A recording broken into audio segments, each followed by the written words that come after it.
अस्सलाम वालेकुम, मैं हूं फैसल तारिड। आज 31 मार्च है और आज दिन है जुमेरात का। मार्काए हक्को बातिल शुरू हो चुका है और इस मार्के के अंदर गैरतमंदों को ही फतह होगी। आर्मी चीफ कमर बाजवा साहब की पिछले 18 घंटों के अंदर चौथी मुलाकात हुई है इस्लामी जमहूरिया पाकिस्तान के वज़ीर आज़म इमरान खान से। खान पर मुसलसल दबाव डाला जा रहा है, अपोजिशन की जानब से भी, अमेरिका की जानब से भी और न्यूट्रल की जानब से भी। लेकिन खान जैसा मर्द कलंदर डट चुका है, दबाव मुस्तरद कर दिया है। खत लीक हो चुका है और उस खत के हवाले से जो सनसनीखेज इंकशाफात हुए हैं वो भी आपके सामने रखने हैं, और मैदान छोड़कर किस तरह से बदमाशियां भाग रही है वो भी आपको बताना है। खान साहब कौम से अहम तरीन खिताब करने जा रहे हैं, उस हवाले से भी आपको आगाह करना है। पिछली वीडियो के अंदर मैंने काफ़ी सख्त अल्फाज इस्तेमाल किए न्यूट्रल के बारे में। उसके बाद मुझे कुछ दोस्तों ने कहा कि इतना ज़्यादा हदें क्रॉस करने की ज़रूरत नहीं है, बस करो, ये बड़ों की जंग है, आप लोगों को ये जंग लड़ने की ज़रूरत नहीं है, कुचले जाओगे। तो मैं आप सब लोगों से ये कहना चाहता हूं कि जब जंग फर्ज हो तो लश्कर नहीं देखे जाते, जंग लड़ी जाती है। गैरतमंदी का यही तकाजा होता है कि आप उठ खड़े हों, आप यहूदी एजेंटों को ललकार दें, आप मगरबी ताकतों को बताएं कि गरीब ज़रूर हैं लेकिन बेगैरत नहीं हैं, हम गैरतमंद लोग हैं। सबसे पहले जी, चौथी मुलाकात हो रही है आर्मी चीफ बाजवा साहब की। बेशुमार रूमर्स हैं।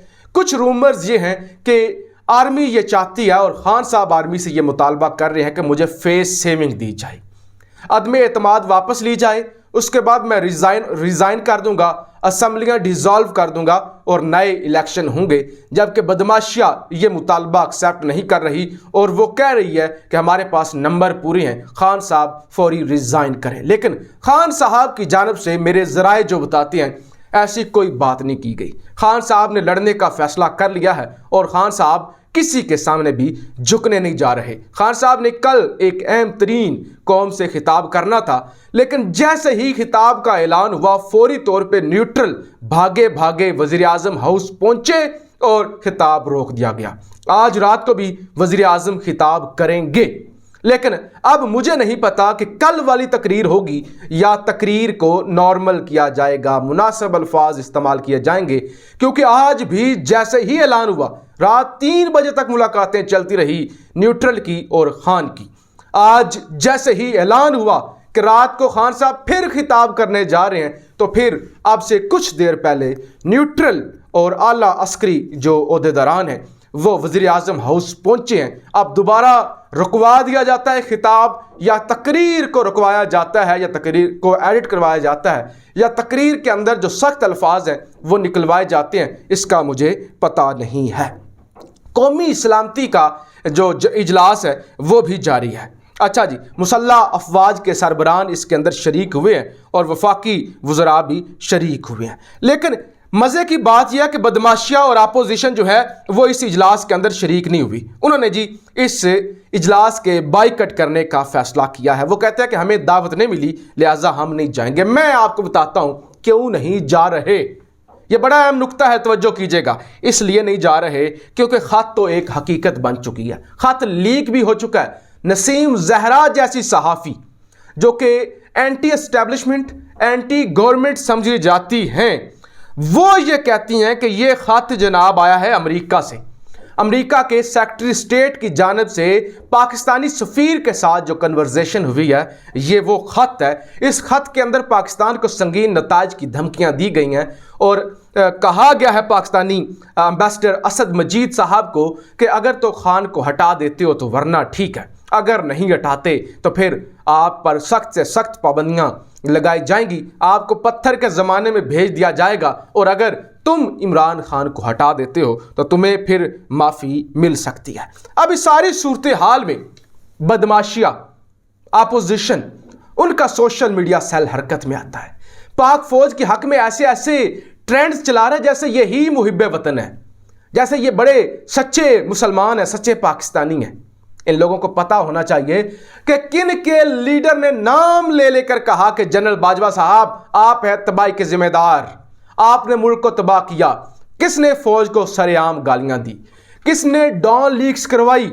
अब मैं फौज के अदारों से, अपने मुअज़्ज़ज़ अदारों से भी यह कहना चाहता हूं कि आप इन लोगों को मुलाना चाहते हैं, इन लोगों को मुसल्लत करना चाहते हैं जो सरेआम आपको गालियां देती हैं, जो सरेआम डॉन लीक्स करवाते हैं, जो सरेआम आपको ललकारते हैं, आपकी ईंट से ईंट बजाने की बात करते हैं। देखिए, जब चौकीदार ही चोरों के साथ मिल जाए, जब किसी भी कौम का चौकीदार चोरों के साथ मिल जाए तो फिर रुसवाई और तबाही ही उस कौम का मुकद्दर होती है। लिहाजा चौकीदार को भी जागना होगा, कौम को भी इस वक्त जागना होगा। अच्छा जी, सलीम साफ़ी जो बड़े मुहिब्बे वतन बने हुए हैं, सहाफ़ी नहीं लगते, चपड़ासी लगते हैं। इस सारे मामले के अंदर वो दल्लों वाला किरदार अदा कर रहे हैं। उनकी हसन निसार साहब ने कैसे बैंड बजाई है वो भी जरा सुन लीजिए। सलीम साफ़ी कहते हैं ऐसे बहुत से खत